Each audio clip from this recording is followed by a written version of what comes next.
Freight Efficiency with NACFE's Mike Roth and Friends.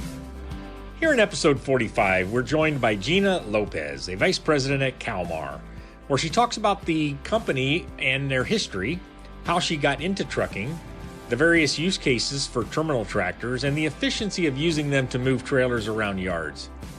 We also talk about the new generation of Kalmar terminal tractors, why electrification makes sense, and about their journey to automate them. Today we have joining us Gina Lopez. She's a vice president at Kalmar. We're going to learn a lot about Kalmar over the next half hour or so. Hello, Gina. Thanks for joining us today. Hi, Mike. Thank you so much for having me. I'm really excited to talk. I mean, we've known each other for a while now, and you always have some interesting things to share, not only about the work you're doing, the products you have, the customers you have, but I always learn something interesting when we talk. But before we dig right in, I always ask my guests, given the title of this podcast, how did we meet? Do you remember, or do you remember when you first learned about NACFE?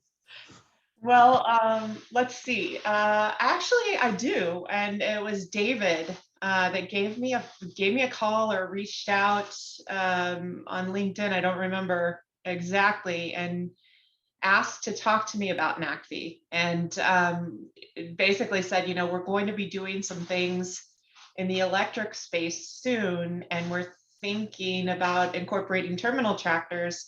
Would you be interested?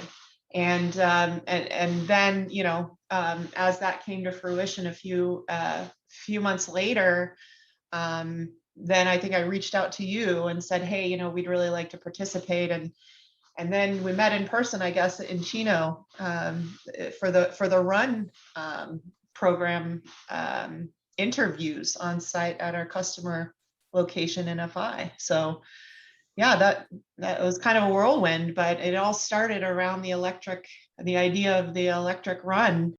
It was about a year ago, in January 2021, where we did a call for participants in Run on Less Electric. We said, yep, we're doing it. We got some sponsor money for it. We're going to make it happen. And, most of the communication, and we did a call for participants, but quite bluntly, most of the communication was the team and I reaching out to the Daimlers and the Volvos and PepsiCos and, NFI and others to gain their support. But you called us. Like, how about us? Kalmar, we got an electric terminal tractor. How about us? So I'm glad you did, and I'm glad it ended up working out. Definitely. And I just want to congratulate you on it, because it was so well done, and it's just amazing reference material for potential new customers to take a look at, and for OEMs to refer to. Thanks for that. I mean, we particularly, a lot of people particularly like, and we say it too, that it mixes the details, sort of the data, how many miles did they go, how many hours did they operate, all that sort of detailed stuff. And really all three runs, this one exclusively battery electric trucks, but they've all had this element of data, and then mixing that with sort of the quality, not just the quantity, but also the quality of information. So all those interviews, and it's interesting to go back and watch them. When a driver smiles about the trucks, right? Then they're saying what they like about it, or when they grin, or when their eyes get a little maybe a little more pointed, then they're talking about the challenges. So it's a lot of fun. We really enjoy these run events. So let's start with the company. So tell us about Kalmar. I've come to learn that it's a real global, large company, but I think with North American trucking, when we think about Kalmar, sometimes it's this very specific Midwestern company working on yard tractors. So is that accurate, or is that too blunt? Or tell us about the company in general, and tell me if I'm right or not. No, it is very true. So Kalmar is one of the subsidiaries of Cargotec Group, and the Cargotec is a publicly traded company on the Helsinki Stock Exchange. It's a Finnish holding group, and there are three daughter companies underneath Kalmar, Hiab, and McGregor. And Hiab is pronounced Hiab in the US, I guess. And people are probably familiar with Moffats, for instance, little truck mounted forklifts that ride around on the back of sod trucks is where I most commonly see them. But that's a sister company. But Kalmar specifically focuses on container moving equipment for the most part. And so inside that portfolio, we have a spreader group called Broma. We have a whole automation group that does large yard cranes, mobile yard cranes, RMGs, those types of things. And then on the mobile side, which is the side that the terminal tractors sit in, we have big counterbalance equipment, so reach stackers, empty container handlers, and big forklift trucks together with the tractors. And so we say that 1 in every 4 containers around the world at any given time is being moved by a Kalmar piece of equipment. Wow, that's interesting. Kind of a cool statistic, but about I think about 5,600 employees inside Kalmar and about 11,000 inside Cargotec. So it's a decent sized company. But Ottawa, the Kalmar Ottawa specifically, it was actually invented in Ottawa back in the 1950s. It was part of several different companies, so it was acquired multiple times. But it was acquired by Sisu back in the 1980s. And from there, it made its way into the Finnish holding group. So it's been part of Cargotec or Kalmar since back then. But still, it's its own. It's a very unique. It not necessarily doesn't have the Nordic roots that the other parts of the business do. Right. And we're going to get into the details of terminal tractors, but I think it's an innovation. It's a way to move these trailers around, much more efficiently and quicker. And so it's fascinating to me and a bit of a niche, but we're finding that it's really going to be an early adopter of electric trucks. But before we jump into that, tell me about yourself. I mean, what got you into this? What drives you? What motivates you? You're a bit of a I've come to know you a bit of a powerhouse, so there must be some real reasons why you're there doing this work. So to tell us what drives Gina Lopez in this work. Well, it's funny. I just listened to a motivational speaker yesterday, and he was talking about how you could drive your passion inside of whatever job you do, and I think that might be pretty relatable to me. So I am from the Midwest. I'm from a small town that is right down the I-35 from Kansas City, and grew up, in a rural area on a farm. So I'm the literal cliche of anyone that's from Kansas. But I decided that I wanted to, see the world and experience different cultures. So I went to school for international business way back a long time ago. Mm-hmm.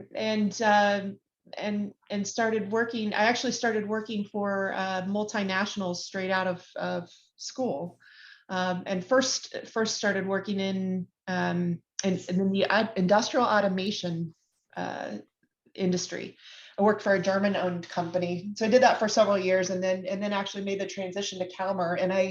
So for 15 years, I've been working for Kalmar or Cargotec in different capacities. I've moved around the company.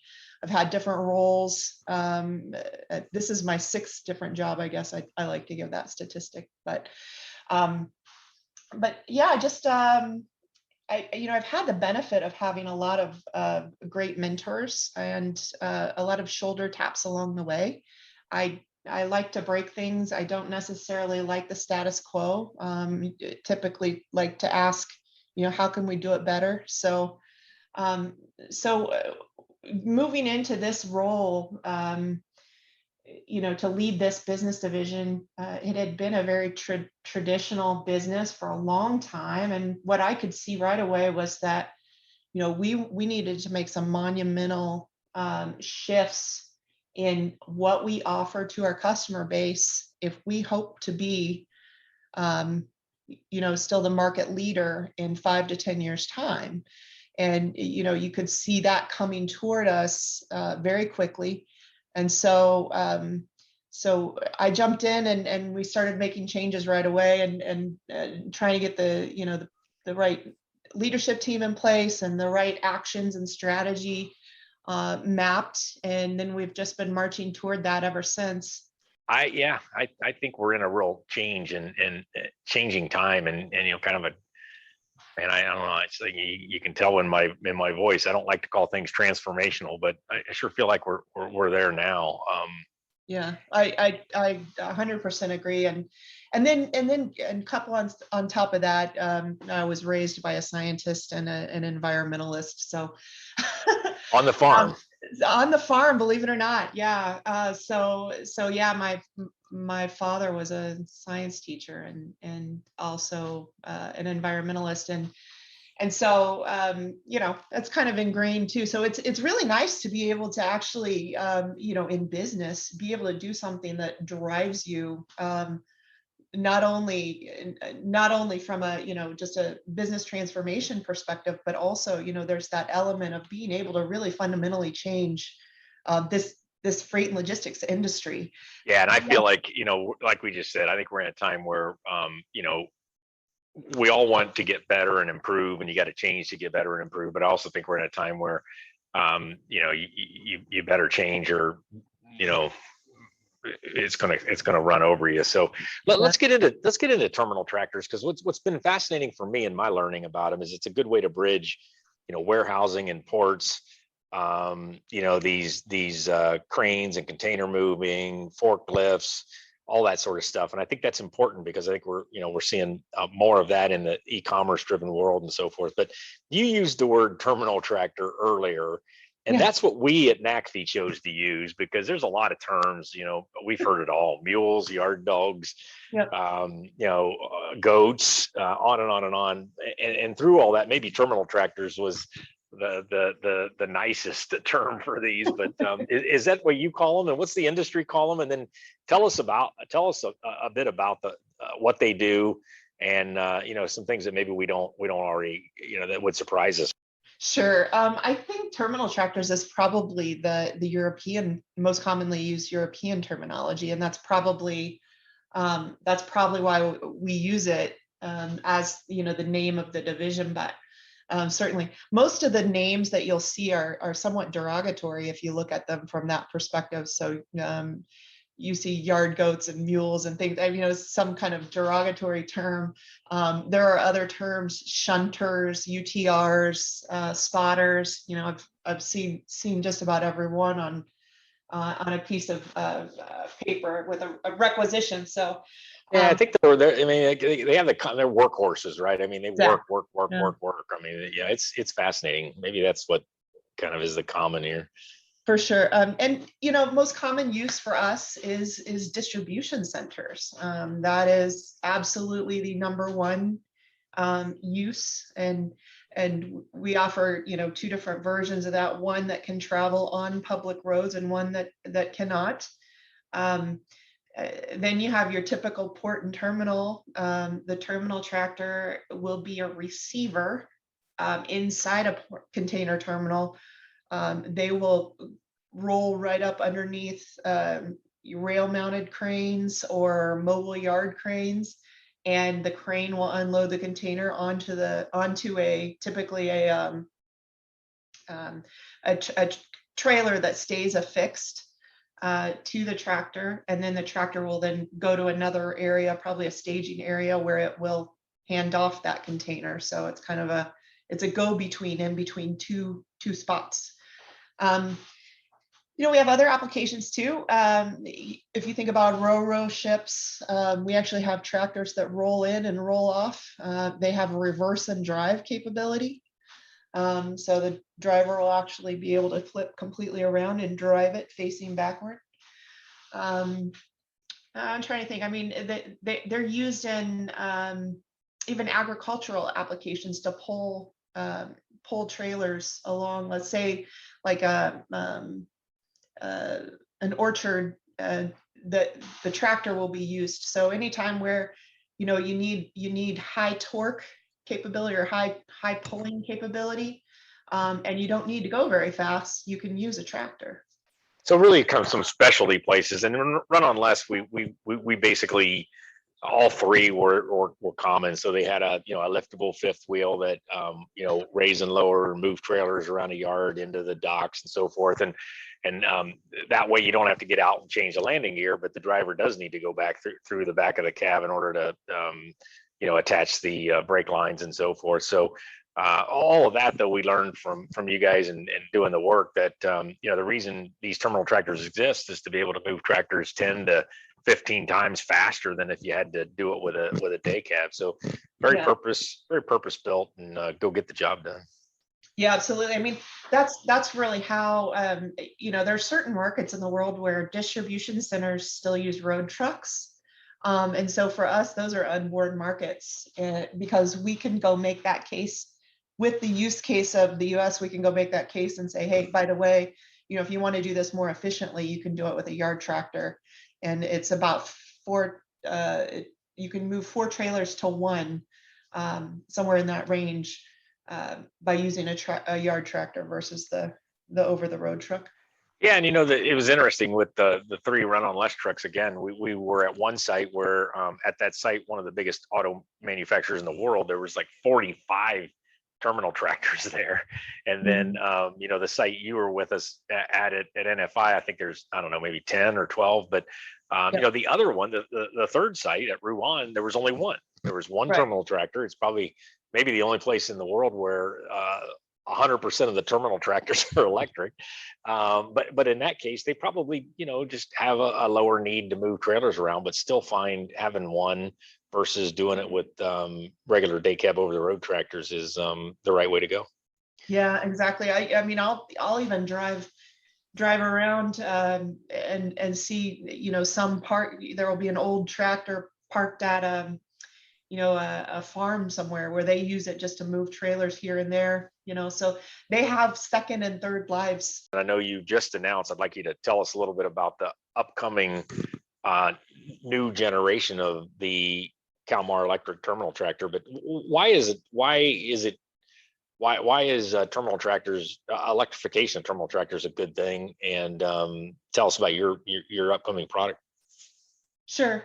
Well, terminal tractors specifically. So if you think about electric drivetrains, they're power on demand, right? If you're either going or not going, but there's no engine that's idling. And terminal tractors, the whole point of them is that they do quite a bit of idling. About anywhere between 40 and 60% of their time is spent idling or waiting to receive a container. And so with the power on demand approach, you're not needing to power the time that the truck is not working. We now have this after treatment emissions requirements on terminal tractors, and that they hate idling. So here you got a situation where there's a lot of idling on the diesel trucks, and we've heard from some fleets that they're pretty concerned about the ongoing maintenance of that after treatment with the high idling and the life of the terminal tractor maybe there'll be a place where it doesn't live as long.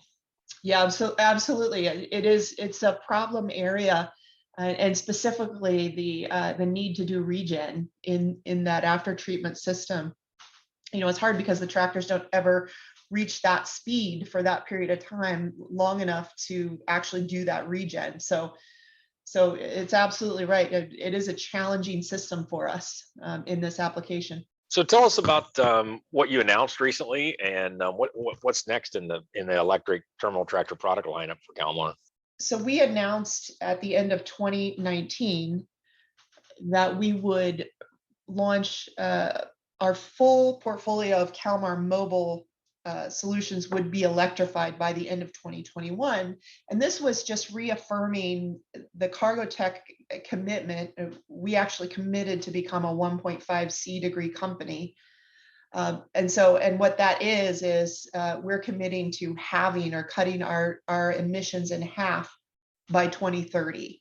And this was very largely driven by our chairman and CEO who founded the company, and he, our chairman of the board, sorry, Mike, he founded the company back in the 80s with the intention of trying to reduce the emissions of the container handling industry. And so this new era of logistics event in December was intended to be in person. Actually, at first, we were inviting customers from all over to come see our fully electrified fleet and then our fully robotic fleet. And with the COVID kind of ticking back up at the end of the year, we made a call in November to turn that into a virtual event, and I think it was a fantastic one.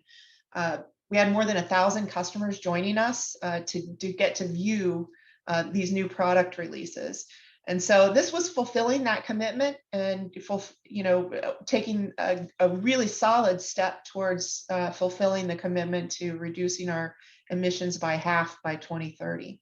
So tell us a little bit about the product. Is there? Did I see that there's a relationship with Cummins and some of their new technologies around electrification? Yeah, definitely. So the tractor that you covered was our first generation. It was kind of a limited production fleet that we launched back in 2018, and we made a few tweaks to the product offering. It is a Cummins electric driveline and battery solution. We've been working with Cummins for about 3 years now on this project to bring it to market. And truly that is one of those partnership type of efforts where Cummins finds us to be attractive, not because we have massive volumes like Class 8, but rather because we probably are in an early adopter type of industry, and we have a broad breadth of different types of applications. So it's a good area to kind of test the platforms. So yes, it's a Cummins driveline and battery system. We're using some different partners for some of the other subsystems. So there's been a lot of coordination between various other systems providers. We tweaked the product a bit from the first one. We've added active thermal management into that, which is basically like heating and air conditioning for your batteries. If that's no, I like that. I use that analogy too. You do? Okay. Yeah. So we did add that. So that lets us deploy those tractors into Siberia if we need to, or wherever. We're going to test one out in Dubai here this summer and just make sure it can stand those temps too. And then we actually eliminated the transmission on this one. So it's a direct drive. The electric motor is driving that drive axle. Yeah, it's just we've learned and we we're saying that we definitely believe and have concluded that terminal tractors are an early adopter of electrification for lots of reasons. And just look at some of the NACFE reports and work, and we'll be explaining, or you can see there why we believe so. One of which is it's very constrained market or location, so it stays in a particular area. It's low speeds. It really just so low energy use. It's just a lot of reasons why it's really good. And Gina, we're kind of running out of time, but you mentioned robotics, and automation is fascinating to me. And I did want to ask you as we begin to close out here. I mean, tell us about automating these terminal tractors, because I could imagine, like a number of other like manufacturing and warehouse automation, speeds are lower. There's not a lot of people around, not a lot of other things around. So just moving the terminal tractor around, I think, could be pretty easy. But now you got to hook up and drop in hook trailers and hook up air and brake lines and so forth. That seems kind of hard to automate. So what do you mean by robots in a robotic operation in terminal tractors? Sure. So there are, I guess the point of that is there are multiple different operations that a terminal tractor will do. And you're absolutely right in that the air hose connection and the variety in trailers deployed around the US specifically is the most difficult of the tasks that you do when you're moving trailers from point A to point B. But there are a lot more straightforward applications where just a onboard robotic technology makes a whole lot of sense. Those are just point A and point B. Point A to point B types of applications. So you'll get into that in container terminals and things like that. So what I can say about it is we introduced our first robo tractor at this New Era of Logistics event. And we just showed videos of it. It's in operation and in test right now and under development. So it was actually at one of our customer locations in North Carolina, and it was an intermodal yard. So, and that's one where the tractor would wait to receive a handoff and then move it to another location in a staging area. Hey, Gina, it's been really interesting talking to you. I've come up with many more questions I'd like to share with you, but we are out of time. Any last thing you would like to share with the audience here about how we, maybe how we approach new technologies or anything as we close out? Well, I think just to your last point there about safety in these applications, these new technologies can be used not only to perform full operation, but also to keep our drivers safe. And that's really a focus area for us too, is to make sure that we harvest all of these new technologies and developments into also making our industry safer today. So, and that's just a really a big part of what we're planning to do in the upcoming years. Stay tuned. There will be a lot of new developments. We'll continue to be releasing new technologies, and we're super excited about what's coming next. Very good. So thanks a lot for joining us. This was a really great conversation, and best wishes to you as you move forward. All right. Thanks a lot, Mike. Freight Efficiency with NACFE's Mike Roth and Friends.